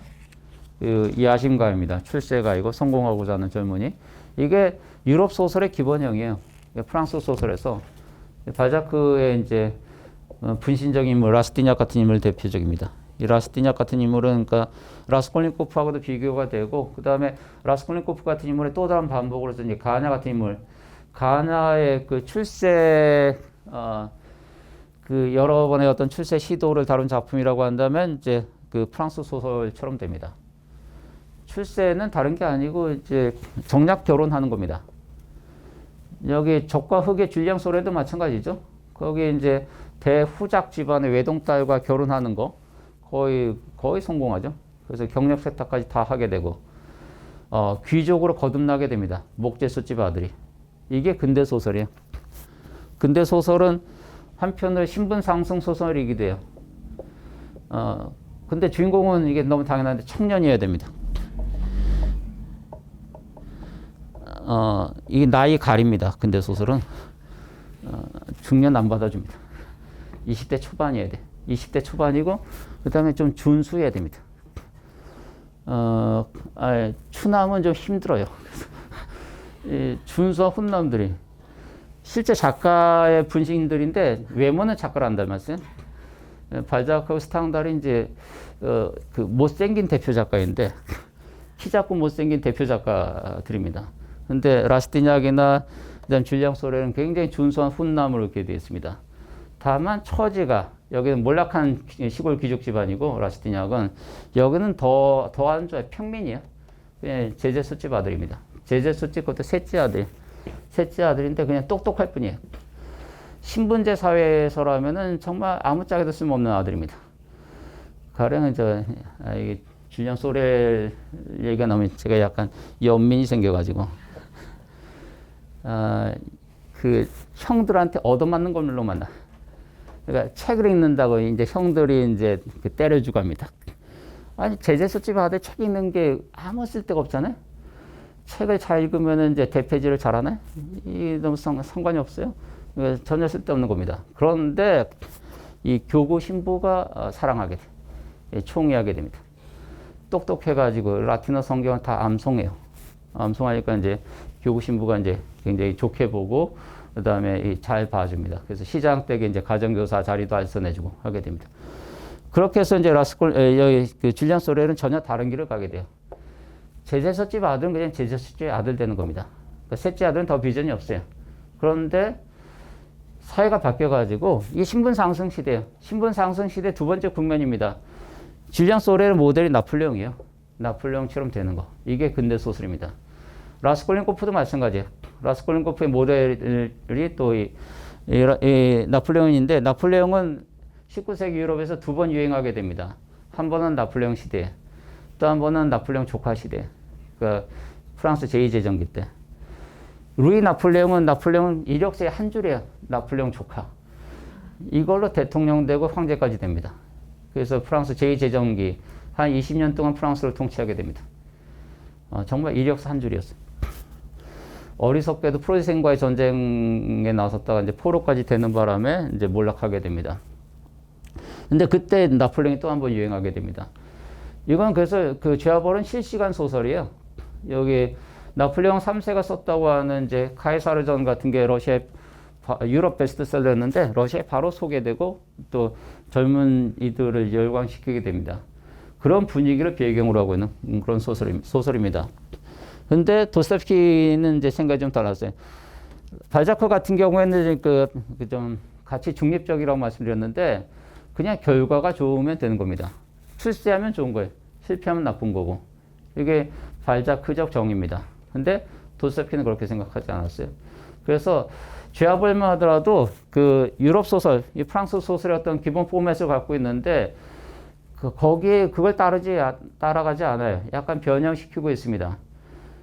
이 변형시키면서 이제 새로운 소설, 도스토옙스키적인 소설이 탄생하는 겁니다. 도스토옙스키적인 소설은 그래서 유럽 표준 소설과 좀 많이 달라요.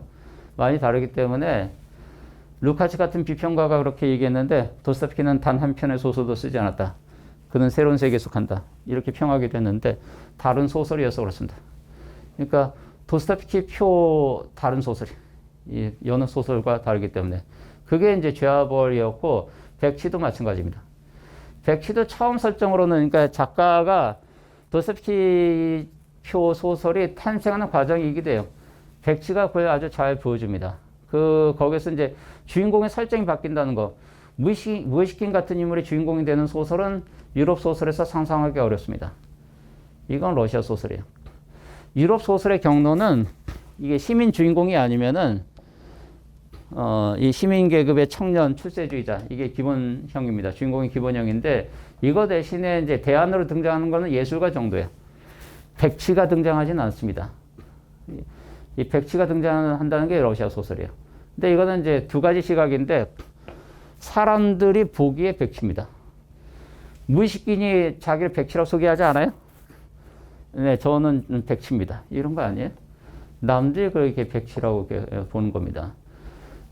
그 자신은 도스토옙스키가 부르는 식으로는 이제 돈키호테이고 그리스도입니다. 가장 아름다운 인간이고 선한 인간인데 타락한 그 페테르부르크 사회에서 이 가장 아름다운 인간은 백치 취급을 받게 된다는 거. 이걸 보여주는 소설이기도 합니다. 그거는 두 가지가 다 있는데 이런 인물의 한계가 있고 다른 한 가지는 그 다음에 이 타락한 사회에 또 문제가 있습니다. 이 사회가 너무 타락해서 견적 오버예요. 이게 구제가 안 되는 겁니다. 한 인물이 여기 그러니까 요 시점 19세기 후반인데 그리스도가 재림한다고 해도 안 되는 겁니다. 그리스도는 한 번 더 나와요. 까라마조프가의 형제들에서 이제 이반의 서사시에 또 등장하게 됩니다. 거기 이제 중세 스페인에 이제 재림한 걸로 설정되어 있는데 대신문관 이야기에서 거기서도 사실 그 대신문관하고 설전을 벌이는 것도 아니에요. 묵묵히 침묵을 지키는 걸로 그려져 있습니다. 그리고 맨 마지막에 대신문관에게 키스하는 걸로 이 서사시가 끝나게 됩니다. 거기도 한번 등장하게 되는데 근데 거기서 보여지는 거는 일단 어떤 무력감 같은 겁니다. 이 작품에서 로고진의 집에 이제 붙어 있는 이제 그림, 홀바인의 그림이 굉장히 중요한데 자료에는 맨 뒤에 붙여놨습니다. 스위스 바젤 미술관에 소장되어 있는 그림입니다. 무덤 속의 그리스도라는 그림이에요. 이게 실제로 그 모델이 있어가지고 익사자를 모델로 했어요. 그래서 뭘 그린 거냐면 이제 성화를 그렸다기보다는 시신을 그렸어요. 이게 성화의 어떤 관례를 깨고 있는 작품입니다. 그러니까 그리스도가 죽은 그리스도의 그림은 많이 있어요. 많이 있는데 보통 십자가에 못 박혀 있는 이제 그런 그림들이 많은데 이 작품 관 속에 있는 그리스도를 그리면서 모델은 그리스도를 모델로 그릴 수는 없잖아요. 뭔가 죽은 이가 있어야 되는데 익사자 시체를 갖다 놓고 그렸어요. 도스토옙스키가 이 그림을 보고 왜 충격받았는가? 바젤 미술관에서 이 그림을 본 다음에 이게 반나절 동안 그 충격에 빠지게 됩니다. 아내가 이제 안나가 회고록에서 이렇게 쓰고 있습니다. 왜냐하면 여기 그냥 신격이 없기 때문에 이 작품이 이 그림에 그냥 시신만 있을 뿐이에요. 아니 그럼 표지라도 있어야 되지 이렇게 후광이라도 이렇게 나 저 그 신 내지는 존엄한 존재 뭐 있어야 되는 표식이 아무것도 없어. 그 제목이 그 그리스도라고 돼 있어서 그런가 보다 하는 것이 그냥 말 그대로 시신입니다. 이게 도저한 어떤 회의, 신의 존재에 대한 회의나 절망을 표현한 그림으로 도스토옙스키는 받아들입니다. 이게 19세기 시점에서 도스토옙스키의 어떤 그 체감이에요. 그 현실감입니다. 다르게 얘기하면은 이게 기독교 작가라고도 얘기하는데 도스토옙스키에 대해서 기독교 광신도이고 그다음에 그리스도적인 어떤 복음을 작품을 통해서 전달하는 작가라는 이미지가 있습니다. 그렇게 읽고자 하는데 근데 도스토옙스키의 절망의 끝까지 가보지 않은 거라고 생각해요. 도스토옙스키가 생각하는 이제 19세기적 상황이라는 거는 이 그림에 잘 표현되어 있어요. 이게 허무주의입니다. 니힐리즘. 신에 대한 부정이기도 해요. 모든 이 그림 안에 없기 때문에. 근데 거기에서 그런데 도스토옙스키는 어떤 신앙의 길을 찾고자 합니다. 발견하고자 합니다. 이런 조건에서. 그러니까 견적이 더 나오는 거예요. 그 대신문간에서 나오는 얘기인데 대신문간이 그 신앙의 어려움에 대해서 얘기하면서 인간은 나약한 존재이기 때문에 뭔가 다른 게 좀 필요해요. 인간은 신앙의 길로 이끌기 위해서는 기적이 필요합니다. 신비가 필요합니다. 그리고 권위도 필요해요. 이런 게 이제 좀 받쳐줘야지 인간이 신앙의 길을 선택할 수가 있어요. 근데 이 그림이 보여주는 것은 아무것도 없는 겁니다. 기적도 없고 신비도 없고 권위도 없고 아무것도 없어요. 그런데 어떻게 해서 인간이 그 신앙의 길로 갈 수 있는가에 대해서 신앙의 길이라고 했지만 이제 인류에 대한 사랑으로 어떻게 갈 수 있는가 이건 과제입니다. 그러니까 과제의 난이도나 견적이 상당히 올라가 있는 겁니다. 그게 도스토옙스키 문학이에요. 이게 중세 문학하고 좀 다릅니다. 단테 신곡하고도 이제 좀 비교하게 되는데 중세 최대 문호죠. 이 단테는 신곡 같은 작품은 형식적으로 가장 완벽한 작품으로 이제 칭송받는 작품입니다. 수학적으로 아주 완벽해요. 수적으로 완벽한 세계인데 그래서 지옥과 연옥과 천국 굉장히 조화롭게 그리고 있습니다. 완벽한 이 수학적인 완벽함을 이렇게 보여준다고 수학적 혹은 비례적 완벽함을 이렇게 보여주고 있습니다. 이게 조화예요. 도스토옙스키 문학적 이념도 똑같아요. 카라마초프가 형제들을 가게 되면 지상에서 조화가 어떻게 가능한가를 찾고자 합니다. 그런데 훨씬 더 나빠진 상태에서 훨씬 더 절망적인 상태에서 그걸 찾고자 합니다. 그래서 이런 완벽한 수학적 구조라는 것 자체 가능하지 않습니다. 이거는 이제 14세기 르네상스 시대에서나 가능했던 거예요. 그 이후에 서사시라는 장르가 그래서 사라집니다. 서사시적인 어떤 세계 통합 그리고 이 통합의 비전 같은 게 더 이상 가능하지 않기 때문에 그 과제를 이제 소설이 계승하게 되는데 소설에 대한 유명한 정의이기도 해요. 근데 부르주아 계급의 서사시 이렇게 부르고 있습니다. 근데 부르주아 계급의 서사시라고 한정하게 되면 소설의 어떤 역할과 범위도 이렇게 축소되게 돼요. 이 부르주아 계급의 어떤 이해관계만 잘 반영하면 되기 때문에 도스토옙스키는 좀 다릅니다. 그래서 소설 이상의 어떤 작품을 쓰는 겁니다.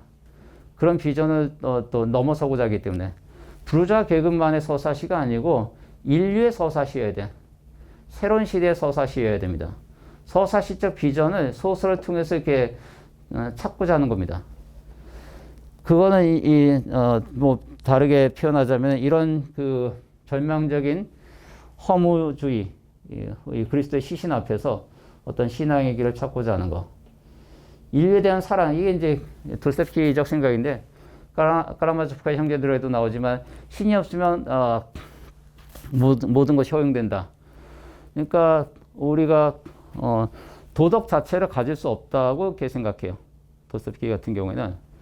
그런데 도스토옙스키는 신이 있는데 이제 시신으로 있어요. 죽은 신입니다. 그런 상황, 조건 속에서도 인간이 도덕을 가질 수 있는가?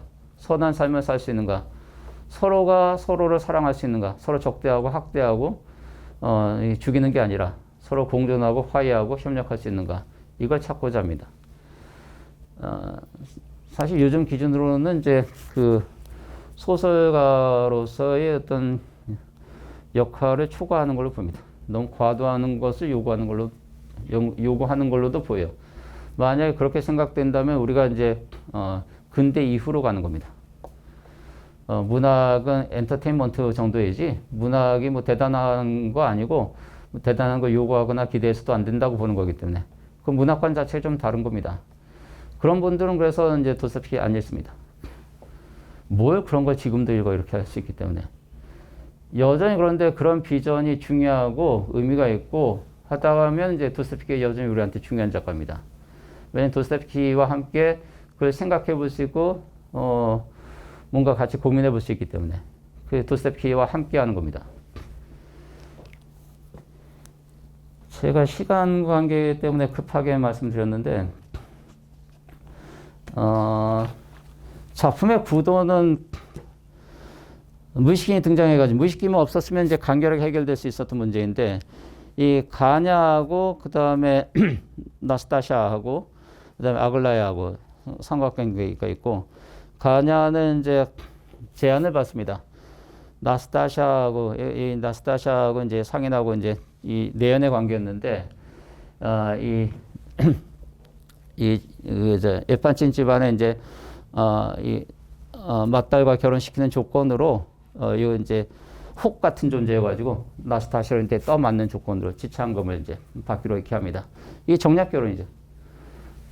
집안을 위해서라면 뭐 그 정도 해야 되잖아요. 장남이고 한데. 그런데 이 가냐가 아글라야한테도 또 눈독을 들이고 있어요. 약간 양대를 걸치고 있습니다. 이런 삼각관계, 이게 삼각관계이고, 근데 이 가냐하고 사이에 그 로고진이 있어요. 로고진이 이제 졸부 아들입니다. 졸부 아들이어가지고 갑자기 이제 굉장히 많은 돈을 이렇게 상속받게 되는데 나스타샤에게 미친 남자입니다.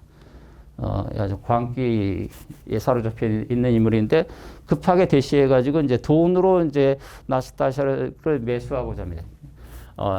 자기 소유로 만들고자 합니다. 이런 삼각관계. 이게 무의식기만 없다면 이러다 끝났을 겁니다. 이러다 하면 어떻게 되든지 간에 뭐 그렇게 됐을 텐데 무의식이 여기 등장하게 돼. 등장해서 무의식인의 감화력을 통해서 세상을 좋게 바꿀 수 있을 것인가? 아주 작은 사이즈로는 나스타샤를 구원할 수 있을 것인가? 여기 고통받는 한 여자이고 그 나스타샤의 초상을 보자마자 무의식인은 간파합니다. 예지력이 있어가지고 그리고 그녀를 좀 구원하고자 합니다. 근데 작품 결말에 가서는 이제 결국 실패하는 걸로.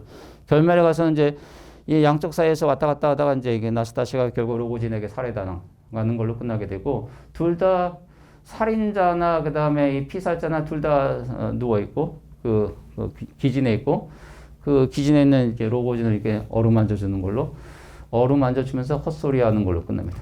그리고 상태가 나빠져가지고 다시 스위스로 가는 걸로. 이게 이제 작품의 결말로 됐습니다. 나스타샤 구원 파기 프로젝트 실패. 그 자료에는 거기 현대무용 작품 사진이 좀 들어가 있는데, 그 최근 공연 같아요. 안무는 일본인 안무가가 짰다고 하는데, 흰 옷을 입은 인물이 이제 무의식인입니다. 그리고 검은 옷을 입고 있는 여자가 이제 나스타샤이고, 접근해 가고 있죠. 첫 번째 사진에서. 두 번째 사진에서 이제 접근해 가다 보니까 이제 무의식인이 이제 검은 옷을 하나 걸치고 있는데, 그러니까 흰 옷이 이제 무의식인의 상징적인 색깔이기도 합니다. 근데 맨 마지막에는 이제 다 검은 옷으로 입고 있고, 그런데 구제하는 데 실패해요. 이제 나스타샤는 쓰러져 있고. 아니, 짧은 시간에 음악으로 이 작품을 어떻게 표현하는가. 이런 방식으로 이렇게 표현하는 겁니다. 이게 성공했다고 한다면 이제 나스타샤도 흰 옷 입은 걸로. 그리고 이제 듀엣 춤을 춰야 되겠죠. 그렇게 하면 이제 구제하는 건데 이 작품 이제 구제에 실패하는 걸로 그런 결말을 이렇게 보여줍니다. 이게 뭘 보여주는가? 가장 러시아적인 인간이에요. 그 돈키호테를 모델로 하고 있지만 이 간질에 대해서 말씀드리려다가 지금 시간이 없어서 말씀 못 드리는데 어쨌든 이 무시킨이 가장 아름다운 인간으로 이 작품에 이제 투입이 됩니다. 투입이 된다는 거니까 이 페테르부르크 사회에 이렇게 투입이 되는데 여기는 이미 이제 어느 정도 상당 수준으로 이제 부패해 있어요. 타락해 있습니다. 그리고 그 희생자가 나스타샤입니다. 대표적인 희생자가. 나스타샤를 이제 구제할 수 있는가, 그 무시킨이. 그걸 테스트해 보는 그런 작품으로서 의미가 있습니다. 그리고 실패하게 되고, 실패하면 이제 원인 분석해야 됩니다. 왜 실패했는가에 대해서. 그리고 재조정해야 돼요. 다시 시도해야 됩니다. 그 다음에 악령으로 이렇게 넘어가게 됩니다. 악령은 또 좌충우돌 있는데 이제 그 서구적인 어떤 테러리스트의 그 어떤 혁명 사상의 어떤 오염된 인물들이 이 작은 이제 지방 소도시인데 그 지방을 완전히 망치는 이야기. 실제 사건에서 소재를 얻고 있긴 하지만 이제 그런 구도로 그리고 있습니다.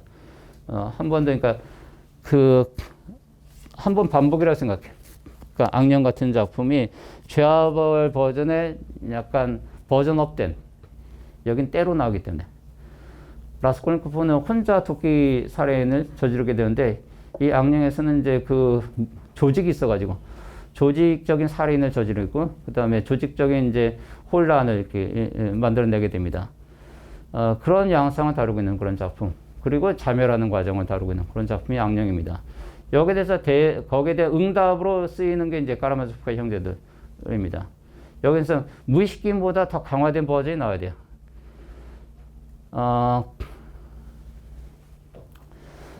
시간이 오버될 것 같아서. 알료샤 같은 인물이 그렇긴 해요. 알료샤 같은 인물이 이제 강화된 버전의 무의식kim이어야 됩니다. 근데 이게 충분히 형상화되지 않아가지고 우리가 갖고 있는 것은 드미트리 장남밖에 없어요. 드미트리 까라마조프가 이제 지금 우리가 갖고 있는 소설에서는 주인공입니다. 드미트리 정도만 하더라도 좀 달라져 있습니다. 그러니까 세계를 우리가 어떻게 구원할 수 있는 것인가에 대해서 인물이 중요한 어떤 요소인데 그 인물 상이 조금씩 변하고 있습니다. 변하고 있고 발전해 나가고 있습니다. 라스콜니코프에서 그 다음에 무의식kin을 거쳐서 스타브로긴 같은 인물을 거쳐가지고 이제 마지막에는 드미트리 까라마조프, 알렉세이 까라마조프는 충분히 형상화되지 않았기 때문에 드미트리 까라마조프를 우리가 만날 수 있습니다. 서두에 말씀드렸듯이 도스토옙키 작품 일종의 시리즈로 이게 연속적인 어떤 계열을 구성하는 걸 볼 수 있다고 하는 거. 시간이 좀 지나갔는데 혹시 질문 있으신가요? 네, 예. 그 아까 처음에 시작했을 때 제아벌 먼저 읽으면은 네. 진가를 모른다 네. 말씀하셨는데 그 다른 데를 어디를 불러보고 와야지 그러니까 순서를 어떻게 하면은 그게 또 저 견적이 많이 나와서 일단 프랑스형 소설이 뭔가에 대해서 좀 참고할 필요가 있기 때문에 적과 흑이라든가 이런 작품 비교해서 많이 비교가 됩니다. 줄리앙 소레라고 라스콜니코프는 뭐가 다른가 이거 좀 비교해 볼 수가 있기 때문에 혹은 라스티냐 같은 인물하고 뭐가 다른가 저는 이제 비교해 보는 게 좀 중요한 의미가 있다고 생각합니다. 그리고 전사로는 이제 도스토옙키 소설 전사인데 지하로부터의 수기라는 작품이 이제 상당히 중요한 작품이에요. 근데 지하로부터의 수기는 약간 별종이에요. 그러니까 도스토옙키 작품 전체 맥락에서 분리시켜서 볼 수도 있습니다. 그리고 포함시켜서 볼 수도 있고. 왜냐하면 지하로부터의 수기로부터 그 다음에 바로 이어지는 게 죄와벌이기 때문에 지하로부터의 수기는 도스토옙키의 인간관을 이제 잘 보여주는 압축해서 보여주는 그런 작품이에요. 인간관 자체가 상당히 다르고 상당히 도발적입니다. 도스토옙키 인간학의 그 핵심을 파악하게 해주는 작품이기 때문에 지하로부터의 수기는 좀 읽을 필요가 있는데 그런데 필수적이진 않아요. 제하벌을 읽지 않으면 제하로부터 수기를 읽지 않으면 제하벌을 읽을 수 없는 것인가? 그건 아니기 때문에 아니 저도 생각을 좀 바꾼 건데 많은 분들이 제하로부터 수기를 읽지 않고도 제하벌로 잘들 넘어가세요. 그런 사례를 보건데 이건 필수적인 건 아닌 것 같다. 그래서 이걸 포함시킬 수도 있고 분리시켜서 볼 수도 있습니다. 다만 도스토옙스키 인간학에서 굉장히 중요한 작품이라는 거. 읽고자 마음먹으면 더 많습니다. 더 많은데 어쨌든 그렇게 좀 같이 읽어볼 수 있다고 생각합니다. 네네. 제가 좀 정리되지 않은 거라서 네. 생소할 수 있는데 짧게만 하시면 돼요. 그 어떤 그 감각적인 그 뭐랄까 음질 같은 것들이 네. 좀 많이 보이더라고요. 도스토옙스키 배치만 하더라도 몇 네. 군데 있고 사형장에 가는 그 네, 사형수의 마지막 5분 같은 거. 예. 네, 그런 거라든가 아니면 무의식인이 로봇인을 그 계단에 네. 서 만나기 직전에 그 어떤 감각적인 음질 같은 게 네. 있고 그게 어떤 폭발하면서 환희 같은 예. 비전이 될 때도 있고 아니면 디폴리트의 꿈처럼 벌레 같은 형상이 네. 나타날 때도 있고 일종의 방향성이 이렇게 극과 극으로 갈라지는 것 같은데 네. 그런 감각적인 경험들이 어떤 그 아름다움의 그 이라는 그 어떤 관념의 특징이라고 해야 될까요? 그런 것들을 그 도스토옙스키가 아름다움이 세상을 구원한다고 했는데 메커니즘적으로 보자면 아름다움이랑 추억이랑 상당히 좀 방향성만 다르고 이루어지는 과정이 비슷해 보이는 것 같아가지고 네. 거기에 대해서 도스토옙스키의 그 미에 대한 관념, 이게 이 작품 때문에 아름다움이 세계를 구원할 것이다, 이런 얘기들은 도스토옙스키 어록으로 많이 회자가 되는데, 근데 그때 얘기한 아름다움이 우리가 통상 얘기하는 아름다움하고 좀 다르기 때문에 구분해야 된다고 생각합니다. 카라마초프카의 형제들에 나오지만 도스토옙스키의 아름다움은 특이하게도 이게 광활함과 연결돼 있어요. 그 넓은 겁니다. 미 안에는 그 퇴폐미도 있기 때문에. 그러니까 미는 이게 넓어요. 선하고 미의 중요한 차이점인데 선은 대단히 좁습니다. 그러니까 선에 이르는 길은 소설 제목인데 좁은 문이에요. 좁은 문으로 들어가는 길입니다. 미덕의 길은 그렇게 좁습니다. 근데 미의 길은, 미의 세계는 굉장히 넓고 광활합니다. 이걸 그 드미트리 카라마조프는 축소해보고 싶다고까지 얘기할 정도로. 도스토옙스키는 여기에 내기를 겁니다. 이 세계 속에서 인간은, 그러니까 죄라고 하는 거, 실수라고 하는 게 불가피한 경험이에요. 불가피한 단계입니다. 죄와 죄를 통한 그 죄지음의 고통 같은 거, 이게 불가피한 부분이에요. 구원에 이르는 데 있어서 이 불가피하고 필수적입니다. 이게 도덕적인 선을 통한 구원이라는 거는 딱 정해져 있어요. 이쪽으로 가려고 하면 소설책 같은 거 읽으면 안 됩니다. 그 독서도 굉장히 제한되어 있기 때문에. 근데 이쪽 넓은 길은 따로 있습니다. 이거는 이제, 방황과 배회까지도 실수까지도 다 허용합니다. 그게 경험이에요. 그런 과정을 거쳐서 뭔가 올바른 길을 찾는 겁니다. 그렇게 돼 있어요. 그게 좀 발전 과정이 있는데 라스콜니코프는 사람을 실제로 살인합니다. 그런데 마지막에 드미트리 카라마조프는 아버지 피오도르에 대한 충분한 살의가 있었지만 죽이겠다고까지 얘기해요. 그런데 죽이진 않습니다. 그게 발전한 겁니다. 그 정도만 하더라도. 네, 발전하기 전에 오늘 강의 끝내야 될 것 같아요. 네, 끝까지 들어주셔서 고맙습니다.